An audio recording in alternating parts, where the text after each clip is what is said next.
Hi friends, it's Miracle, and today we are back at the third episode of this mini-series where I talk about the book I recommended to my friends on each International Women's Day. If you are new to this mini-series, every year I recommend 9 books to my friends about racial and gender justice, social issues, feminist novels, and inspiring women's memoir, etc. They're either the book that I read and loved or the book that I wanted to read because I think they're worth reading. And in the past 2 episodes, I talked about the book I recommended on 2018 and 19. And today, let's talk about the book that I recommended last year, 2020. 2020, I recommended these books to my friends. The first book I recommended was Women and Power by Mary Beard. This is an essay collection that based on the speeches that Mary Beard delivered. She talks about misogyny and how it existed in the society structure long ago and talks about its origin. She gives us examples that dated back to the ancient Greek myths like the Odyssey.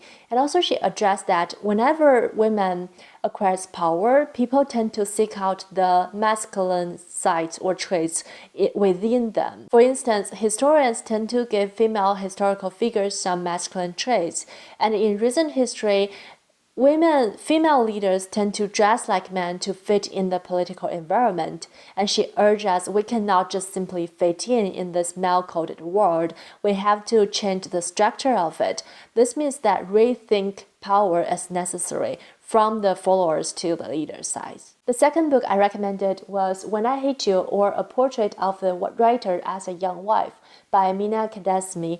This is a book that I talked a lot about in one of my latest videos called 4 Incredible Women in Fiction, which I'll link down below.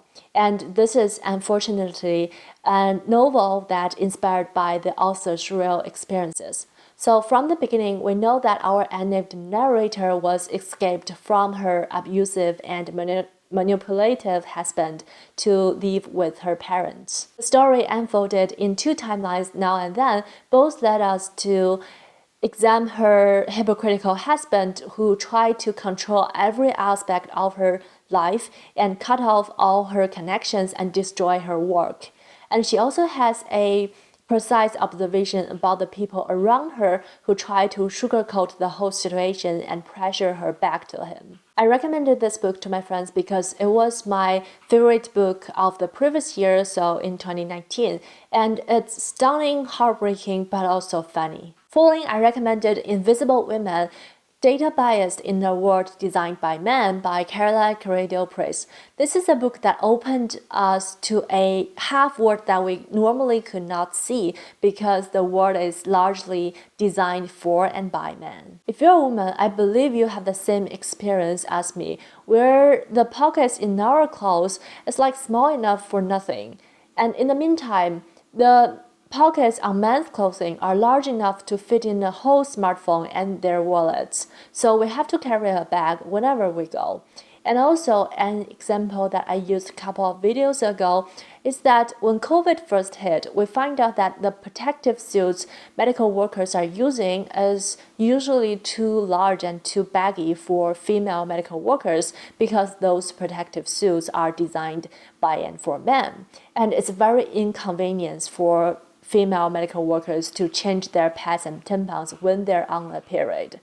And another related example to that is some people they try to donate pad and tampon to the hospitals, and some of those donations got rejected because the leaders think they are not crucial. The book gives us tons of examples like that in government policy, technology, media, medical research, urban planning, workplace, you name it, where a lot of the designs are by men and very biased and excludes women. I recommended this book because it makes us to see how things are and how it is often women who need to adapt into this world that is not designed for women. And as a woman, I sometimes even feel the need to make us numb about the things, to not think about the biased inconvenience 24/7. But is the numbness healthy for society? I don't think so. Following, I recommended Dark Chapter by Winnie M. Lee. This is, again, unfortunately, a book based on the author's real-life experiences.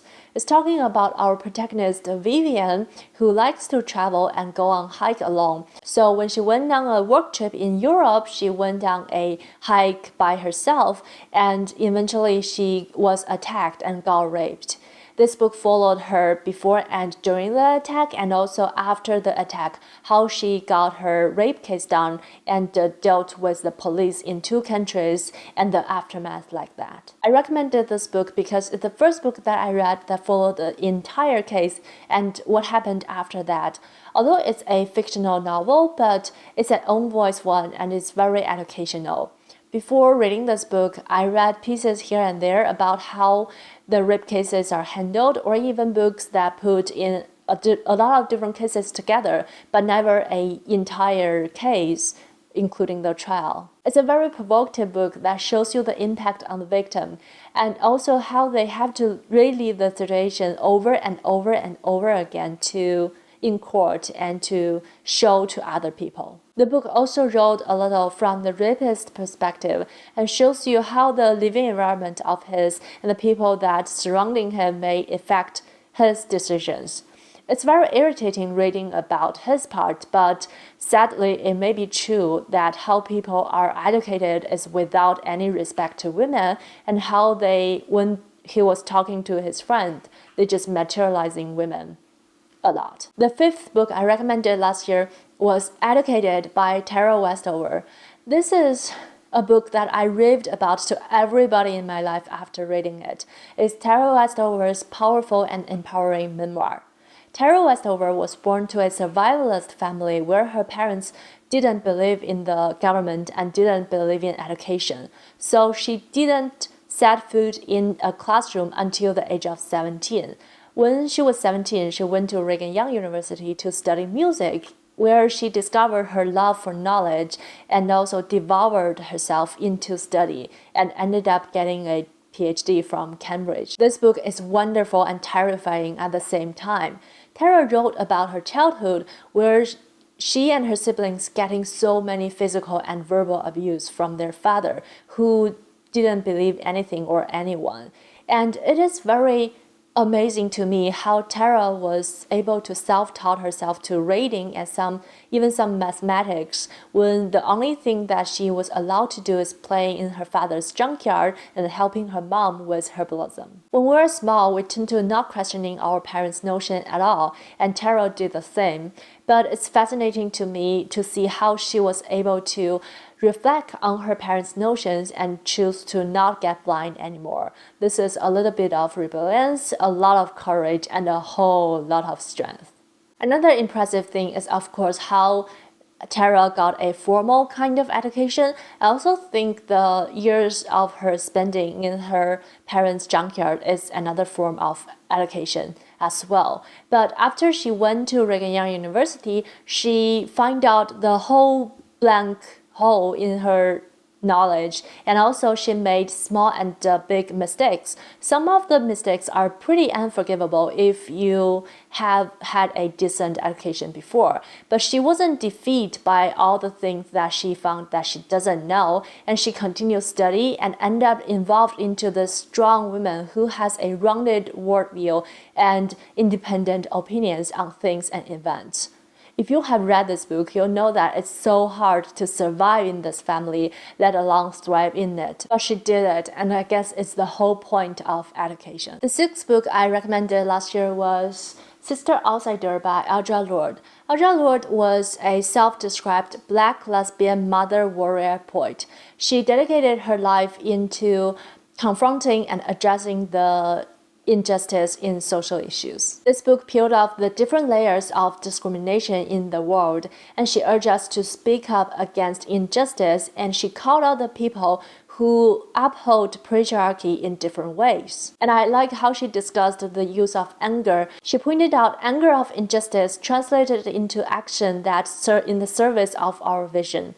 She said, no tools were developed to deal with other women's anger except to avoid it, deflect it, or flee from it under the blanket of guilt. Many years ago, I wasn't even sure about the use of anger in social injustice, but now I learned that if we avoid and neglect the anger, there's no way to act upon injustice. The next book on this list is The White Devil's Daughter, The Fight Against Slavery in San Francisco's Chinatown by Julia Flynn Saylor. I talked a lot about this book on my last video on the talk of Stop AAP I Hate and What Can We Do and what I learned from the book. This is a book that I learned a lot from in that video, and please go check it out if you haven't. It's a very important topic in our society now, and it's very important to me. The book is talking about a piece of history that is unforgettable and very important for the Chinese American, and I think it's educational and worth reading. Second to the last, I recommended We Were Feminists Once by Andy Zeisler. Andy Zeisler is the co-founder and the editor of the Beach Media. Her writing is mostly around the interpretation of feminism in the pop culture. In this essay collection, she talks a lot about a concept called marketplace feminism.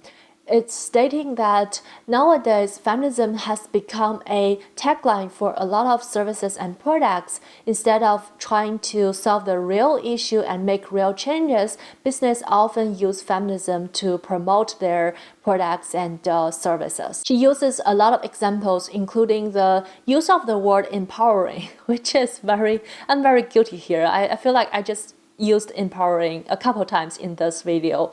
And she pointed out a lot of companies and business are using empowering like a magic word for their fashion, like fast fashion and beauty products, as if using that word can make real changes to make progress on the gender equality. But in reality, the word empowering and the use of the concept of feminism actually offers nothing, and make the word empowering means less to nothing. Greenwashing is a concept that's used a lot in sustainable living.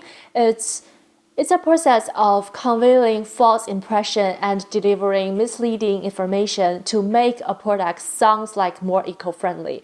I feel like in this book, Andy Zeisler urges us to be alert of feminism washing and how we should really pay close attention to the things that we're invested ourselves into. The last book I recommended last year was a South Korean novel called Jin Yang, born 1982, by Cho Nan-ju. This is a story about a 30-something years old millennial every woman, Jin Yang, who recently quit her job to take care of her newborn at home.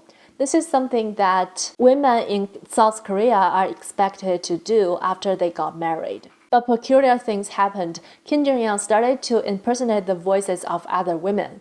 So to detect the reason behind this behavior, we follow her story when she was at kindergarten to nowadays, when every misogyny that she encountered. This book shows us how South Korea is a male-dominated society, and I will argue it's the same situation for a lot of women in a lot of countries, at least in East Asia like China, Japan, and South Korea. And the women's life are overshadowed by men their entire life, and it's very hard to escape. I recommended this book because it's very phenomenal in both Chinese and South Korean reading community. The two society structure has a lot of similarities, and the things happen to her are like a mirror of reality, make the book alarming and sad at the same time. And that's all the book I recommended to my friends on International Women's Day last year. And this is the second to the last episode in this mini-series. In the next episode, I'll talk about the book that I recommended this year.